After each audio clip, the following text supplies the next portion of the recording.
Beneath our feet, beneath the ocean floors, beneath centuries of sand and silence, history waits. It does not announce itself. It does not surrender easily. But every so often, the earth gives something back, and when it does, the world holds its breath. The year 2025 was one of those rare moments. From the sun-scorched deserts of Egypt to the dense jungle canopies of Belize, from the deep waters off the coast of France to the volcanic ruins of Pompeii, archaeologists, researchers, and scientists made discoveries so significant, so staggering in their implications, that they did not merely add pages to the history books. In some cases, they rewrote them entirely. We are talking about the first royal Egyptian tomb, found since the legendary discovery of King Tutankhamun over a century ago. We are talking about the remains of a human ancestor who walked the earth over 1 million years ago. We are talking about sunken walls built before written history, secret ritual frescoes hidden for nearly 2,000 years, and the resting place of a healer so skilled that the ancient Egyptians considered him a specialist in the art of curing the most feared wounds of his time. These are not minor footnotes. These are defining moments in our understanding of the human story, a story that, as 2025 reminded us, is far longer, far richer, and far more complex than we ever imagined. Welcome to Ancient Odyssey. Today, we are counting down 8 of the most exciting and fascinating archaeological discoveries of 2025. Sit back, because what you are about to hear will take you across continents, across millennia, and deep into the world of our ancestors. Let us begin. The first discovery on our list comes from the land that has, for thousands of years, refused to stop surprising us, Egypt. In February of 2025, Egyptian authorities, working alongside a joint British-Egyptian archaeological mission led by Scottish archaeologist Dr. Piers Litherland, announced a discovery that sent shockwaves through the world of Egyptology. They had found the long-lost final resting place of Pharaoh Thutmose II, the first royal Egyptian burial to be unearthed since the discovery of King Tutankhamun's tomb in 1922. Over a century, 100 years of searching, theorizing, and coming up empty. And then, there it was. Thutmose II, also known as a Kheprenra, was the fourth ruler of the 18th Egyptian dynasty, which marked the beginning of the New Kingdom period. He is perhaps best remembered not for his own achievements, but for the woman he was married to, his half-sister and queen consort, Hatshepsut, who would go on to become one of ancient Egypt's greatest pharaohs, ruling over an era of prolific building and expanding trade routes. History, it seems, has not always been kind to Thutmose II. He has long lived in Hatshepsut's considerable shadow. Now, part of what makes this discovery so remarkable is the story of how it unfolded. The archaeological team of the New Kingdom Research Foundation originally suspected the tomb belonged to a royal wife, due to its proximity to the tombs of 3 wives of Thutmose III and Hatshepsut's intended burial site before she became king. It was only after meticulous excavations, spanning nearly 3 years, that the true identity of the tomb's owner was confirmed. The clue that cracked it open? Fragments of alabaster jars inscribed with the name of Thutmose II, identifying him as the deceased king, alongside inscriptions bearing the name of his chief royal consort, Queen Hatshepsut. Now, if you were hoping for golden masks and glittering burial chambers, we have to be honest with you. This tomb is no Tutankhamun. Repeated flooding filled the main axis with densely packed debris that had hardened to a concrete-like consistency, and this also compromised the structural integrity of the tomb's ceilings, resulting in partial collapses. In fact, archaeologists believe the flooding occurred just a few years after the king's burial, and that the tomb's original contents were deliberately moved to a second location for safekeeping, a location that, intriguingly, the team believes they may have already identified. But here is the thing. The absence of treasure does not diminish the magnitude of this find one bit. Egypt's Supreme Council of Antiquities hailed it as one of the most important discoveries of this century. Because what this tomb represents is the closing of a gap in history that had remained open for over 3,000 years. It was the last missing tomb of the kings of the renowned 18th dynasty, a dynasty that gave the world some of its most iconic rulers. And when Dr. Litherland emerged from that tomb for the first time, he did not reach for a notepad or a camera. He burst into tears. That, perhaps, tells you everything you need to know about what it felt like to stand in that moment. Moving from the deserts of Egypt to the lush, humid jungles of Central America, the next discovery on our list takes us deep into the ancient Maya city of Karakol, one of the most significant archaeological sites in all of Belize.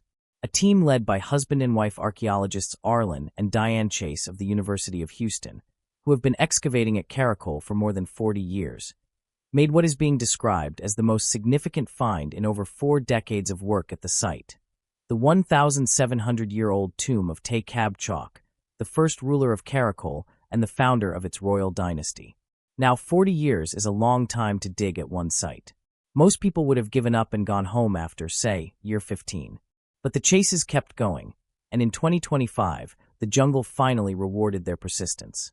Chaak, whose name translates to tree branch rain god, ascended to the throne in 331 AD and established a royal dynasty that would endure for more than 460 years.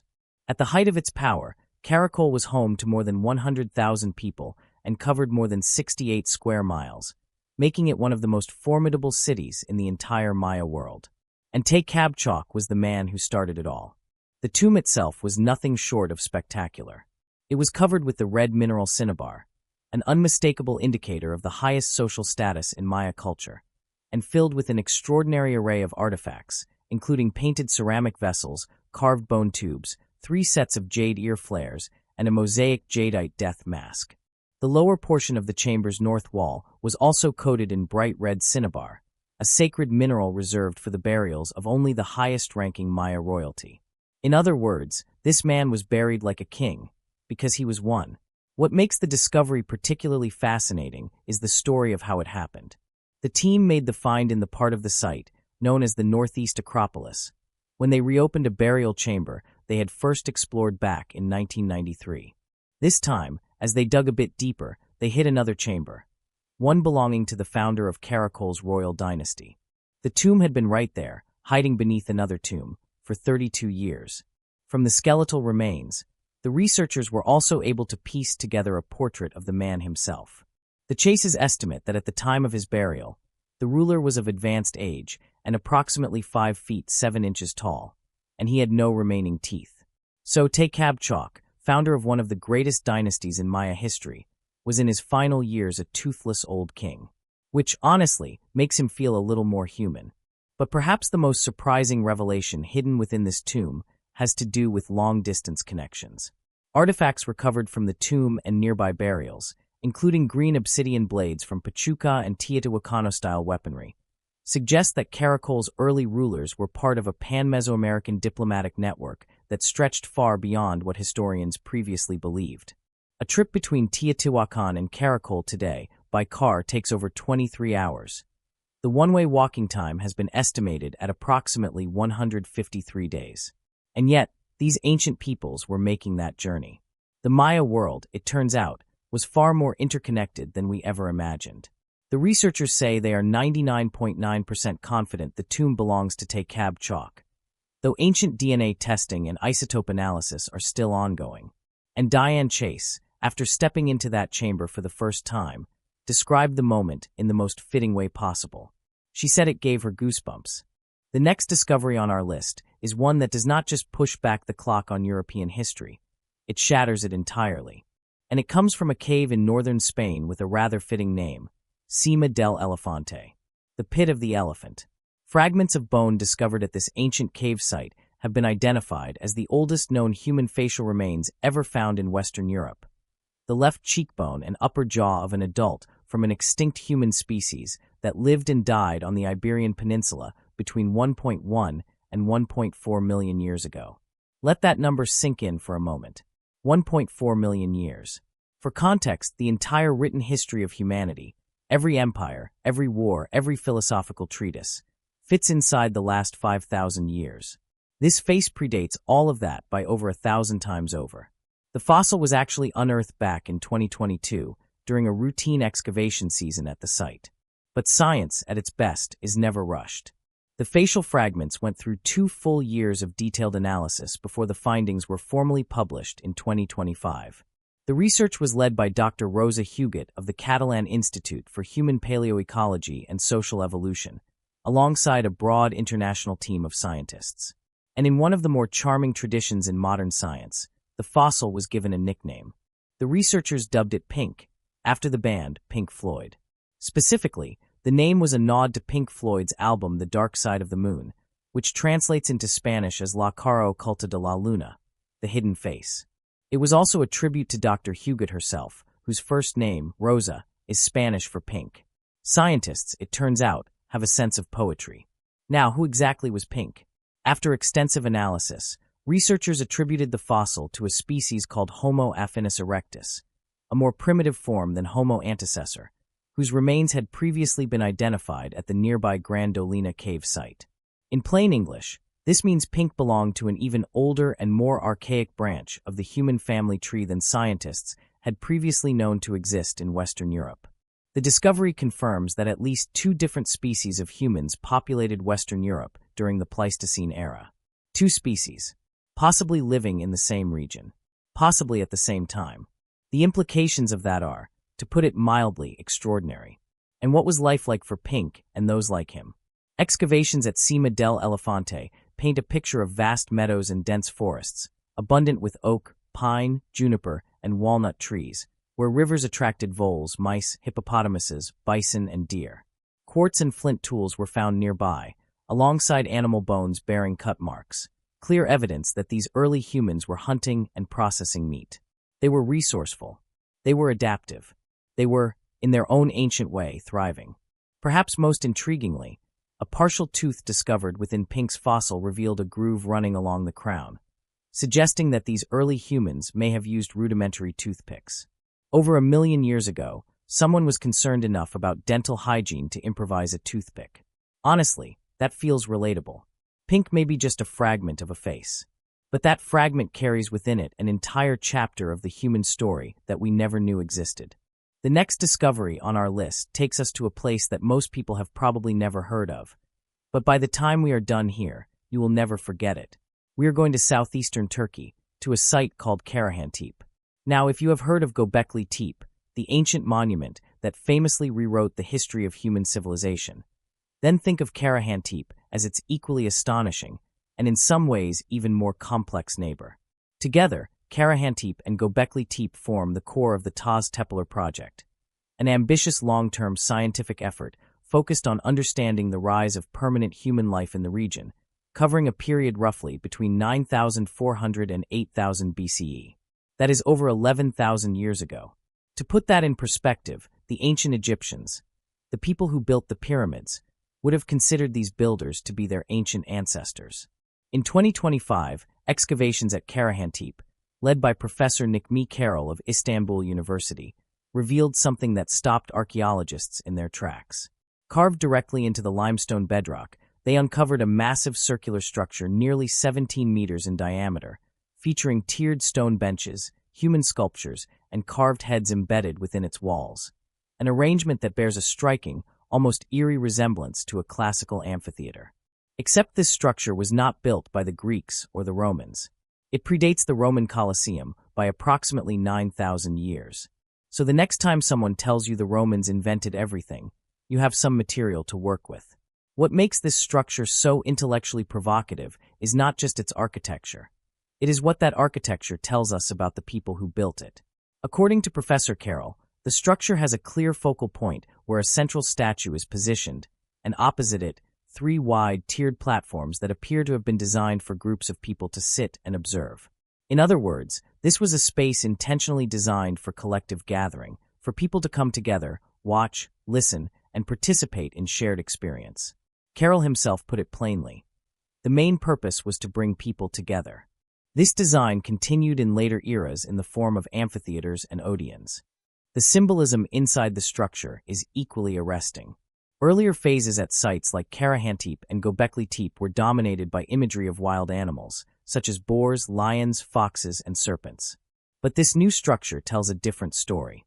Human representations take center stage, with carved heads embedded in the walls and realistic human statues seated throughout the interior, marking a dramatic shift in Neolithic symbolic expression, from an emphasis on the animal world to an increasing focus on humanity itself. As communities grew more settled and socially complex, they began, quite literally, putting themselves at the center of their own story. And the surprises did not stop at the amphitheater. Elsewhere at the site, archaeologists uncovered a T-shaped stone pillar featuring a fully three-dimensional carved human face, the first of its kind ever documented at any of the region's Neolithic sites. These T-shaped pillars have long been interpreted as stylized representations of human figures, but until 2025, none had ever shown a face. Now one does. Researchers also found a deliberately arranged set of stone figurines, a wild boar, a vulture, and a fox, positioned together in a way that suggests intentional storytelling, potentially the world's oldest known three-dimensional narrative. Archaeology magazine, one of the most respected publications in the field, named Karahantepe the #1 archaeological discovery of 2025 and featured it on its cover. High praise, and richly deserved, because what Karahantepe is showing us, piece by piece, stone carving by stone carving, is that long before agriculture, long before writing, long before anything we typically associate with civilization, human beings were already gathering together, already telling stories, already building spaces designed to make them feel like a community. The impulse to come together, it turns out, is as old as humanity itself. The next discovery on our list comes from a city that has arguably given archaeology more gifts than any other place on Earth. And somehow, remarkably, it is still not done giving. We are going to Pompeii. In February of 2025, excavations in the Regio 9 district of Pompeii's archaeological park revealed something extraordinary hiding beneath nearly 2,000 years of volcanic ash. A nearly life-size fresco, known as a megalography, derived from Greek for large painting, was found covering 3 walls of an ancient banquet hall, with the 4th wall opening onto what was once a garden. The building has since been named the House of Thyasis, after the sacred Dionysian procession it so vividly depicts. And the painting itself? It is, without question, one of the most breathtaking single pieces of ancient art to be unearthed in living memory. So what exactly does this fresco show? The artwork depicts a procession for Dionysus, the god of wine, featuring Maenads, the female followers of Dionysus, portrayed both as ecstatic dancers and fierce hunters, carrying slaughtered goats on their shoulders and brandishing swords, while young satyrs, those mythological part goat, part human creatures, play music and perform a ritual wine sacrifice. The whole scene is rendered, as one scholar put it, in vivid reds and deep, dramatic hues. This was not subtle wall decor. This was a statement. Now, if you are asking yourself why a private banquet hall would be decorated with imagery of secret religious rituals, you are asking exactly the right question. In antiquity, certain cults, including the cult of Dionysus, were accessible only to those who had undergone an initiation ritual. They were called mystery cults precisely because only initiates were permitted to know their secrets, and they were often linked to the promise of a new, blissful life, either in this world or in the next. Painting the walls of your dinner party room with scenes from those rituals was, in a sense, an act of spiritual declaration, a way of saying, I have been initiated. I belong to something ancient and sacred and powerful. It also probably made for a very interesting dinner conversation. Archaeologists date the fresco to around 40 to 30 BCE, meaning that by the time Mount Vesuvius erupted in 79 CE and buried Pompeii under 19 meters of ash and debris, this painting was already more than a century old. It had already outlived the generation that commissioned it. And then the volcano came and preserved it for 2,000 more years. What makes this discovery particularly significant is its rarity. The only other large wall painting depicting a Dionysian ceremony was unearthed in the so-called Villa of the Mysteries, in the ancient city's suburbs, back in 1909. For over a century, that fresco stood alone, a singular, tantalizing window into ancient mystery cult ritual. Now it has a companion, and this new fresco introduces something the Villa of the Mysteries did not. It includes hunting scenes, a theme not seen in the Villa of the Mysteries frescoes, with a smaller frieze above the main composition depicting various animals, both living and freshly hunted, including a gutted wild boar, a fawn, and various birds and fish. The integration of the hunt into Dionysian ritual suggests layers of symbolic meaning that scholars are still working to fully unpack. Italy's Minister of Culture, Alessandro Giulli, attended the unveiling of the fresco in person, and his words were not restrained. He declared that in 100 years, the day of the discovery would be remembered as historic. That is a bold statement. And for anyone standing before a nearly 2,000-year-old painting of this scale and this beauty freshly emerged from the earth, it is hard to argue with him. Pompeii has been yielding secrets since excavations first began there in 1748. And yet, the ground beneath that ancient city continues to surprise. Which raises a genuinely thrilling question. If this is what they are still finding, what else is down there? The next discovery on our list is one that, on the surface, might seem modest compared to the royal tombs and million-year-old faces we have already discussed. It is, after all, a pot. Just a pot. But do not let that fool you, because this particular pot carries within it a story that has been quietly debated among historians and archaeologists for decades. We are heading to Ireland. The Dromana Promontory Fort is a significant Iron Age site near the North County Dublin village of Lough Shinny, a 46-acre coastal headland defined by 3 large earthen banks and ditches, perched high above the Irish Sea. It is a striking place, and for years it has been one of the most quietly intriguing archaeological sites in all of Europe, because of a question that it raises simply by existing. A question that goes something like this: what was Rome doing in Ireland? Here is the thing about the Roman Empire that most people know. At its height around 2,000 years ago, the Roman Empire ruled much of Europe and parts of Western Asia and North Africa.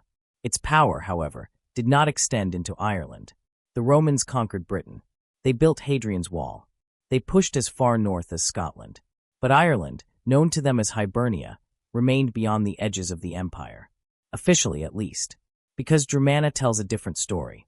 Archaeological finds at the site over the past several years suggest it played a vital role in cross-cultural exchange during the Iron Age, particularly with Roman Britain and Roman-controlled regions in Gaul and Spain. Among the items previously unearthed are spelt wheat, a staple in Roman diets, glassware, ceramic vessels, bone combs, antler dice, and a 2,000-year-old charred fig, the oldest exotic fruit ever found in Ireland. A Roman fig, in Ireland.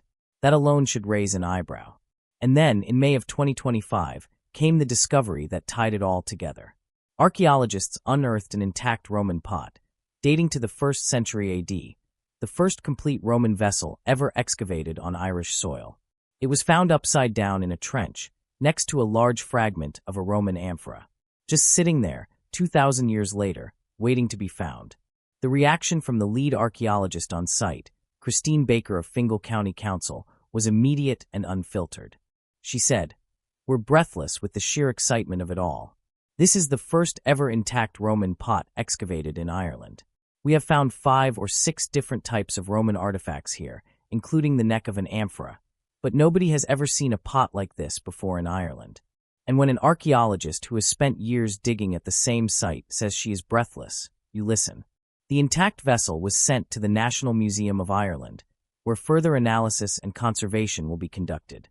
Scientists are particularly eager to analyze the soil still clinging to the pot, which may contain organic residue, potentially revealing what the vessel once held. Perhaps olive oil, perhaps wine, or perhaps something else entirely. The answers are still coming. Now, what does all of this mean for our understanding of Ireland's ancient past? The most widely held theory among archaeologists is that Dromana was an important trading center, a place where Roman merchants and Irish locals exchanged goods in a sustained, organized, and commercially significant way. The material evidence indicates it sustained contact with Roman Britain, especially the Chester Wirral area, during the first 2 centuries of Roman rule. Ireland was not conquered by Rome, but it was, in its own way, connected to Rome, plugged into the same vast commercial network that stretched from the sands of North Africa to the windswept coasts of the North Atlantic. It is a reminder that in the ancient world, just as today, trade had a way of crossing every border, every wall, and every ocean, even the ones the empire chose not to conquer. The next discovery on our list is one of those rare finds that does something truly special. It gives ancient legend an archaeological backbone, and it comes from the cold, turbulent waters off the western tip of Brittany, France. The story begins not with a shovel, but with a map. In 2017, retired geologist Yves Fouquet was studying high-resolution seabed charts created using LiDAR, a laser-based scanning technology, when he noticed something odd, a straight line cutting across an underwater valley. A straight line. In nature, straight lines do not simply happen. This can't be natural, Fouquet thought. He was right.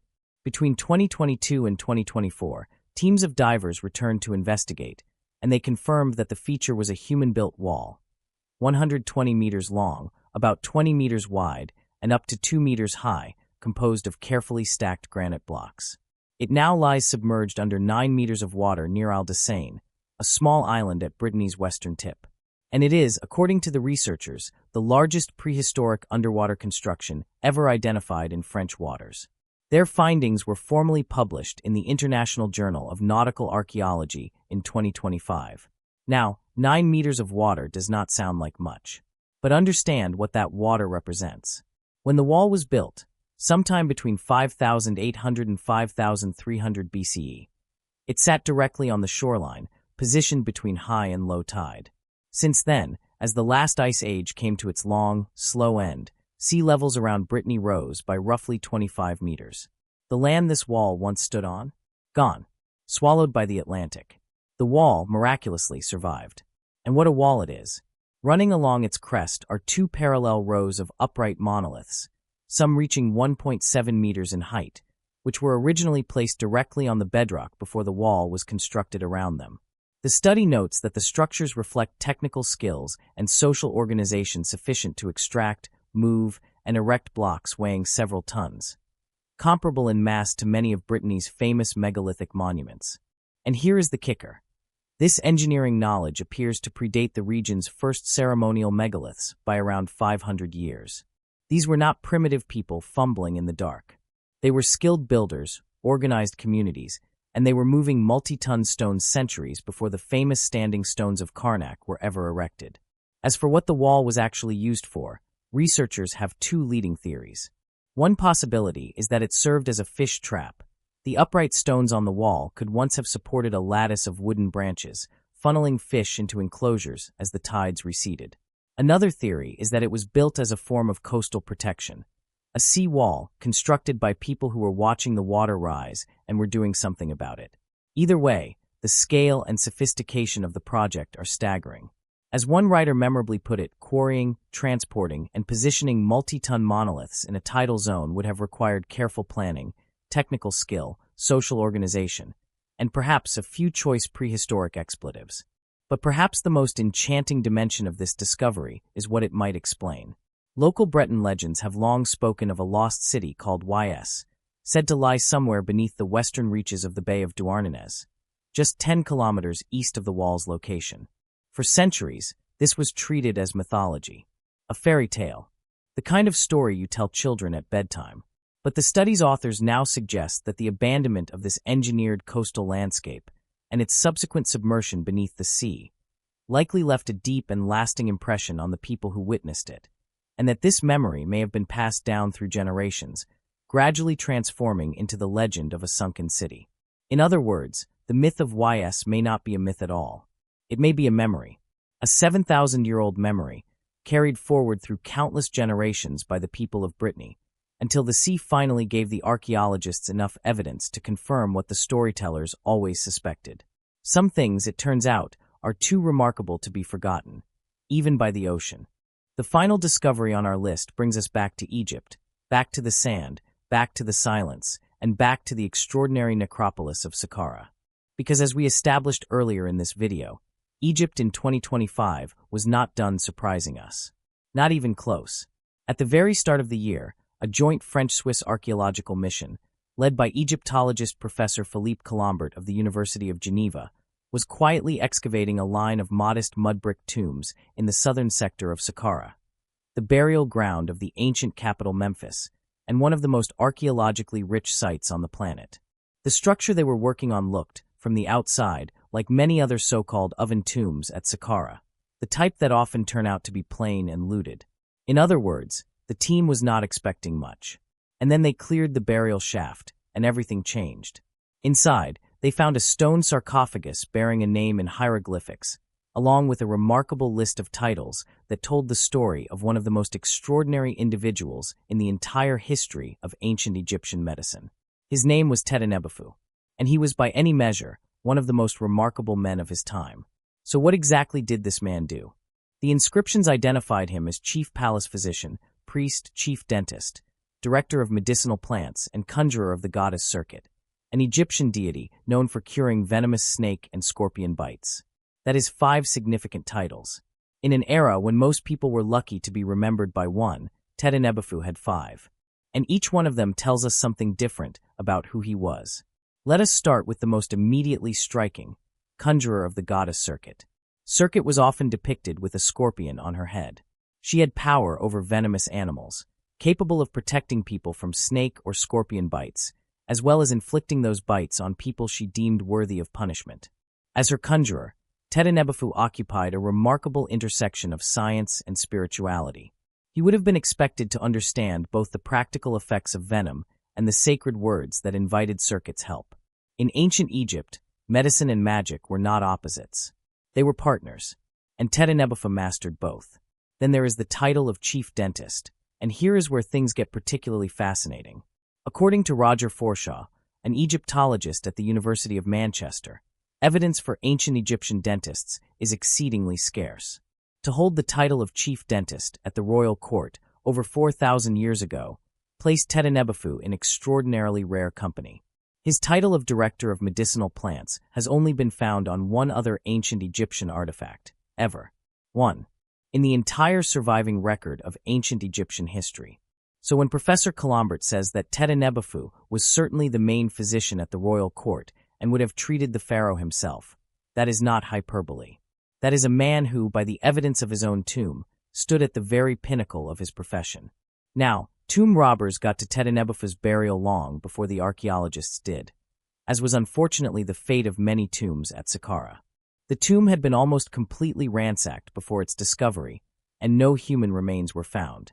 The coffin, the body, the grave goods gone centuries ago. But what the robbers could not take, what no robber ever could take, were the walls. The walls of the tomb are, as Professor Calambert put it, entirely decorated with paintings in bright, fresh colors, depicting jars, vases, and containers that likely represent the instruments and remedies of Tete medical practice. 4,000 years later, the paint still glows. And the broader significance of this man's story extends beyond the tomb itself. The ancient Egyptians possessed an understanding of medicine that was, for their time, extraordinarily advanced, treating brain injuries through surgery, diagnosing conditions we now recognize as diabetes, building prosthetics, and making significant early strides in understanding the cardiovascular system. As one paleopathologist put it simply, we are talking about a society that at the time had the most advanced medicine that ever existed. Tete was not an anomaly within that world. He was its finest expression. He was a healer. He was a priest. He was a botanist, a dentist, and a specialist in one of the most feared threats of the ancient world. He served kings.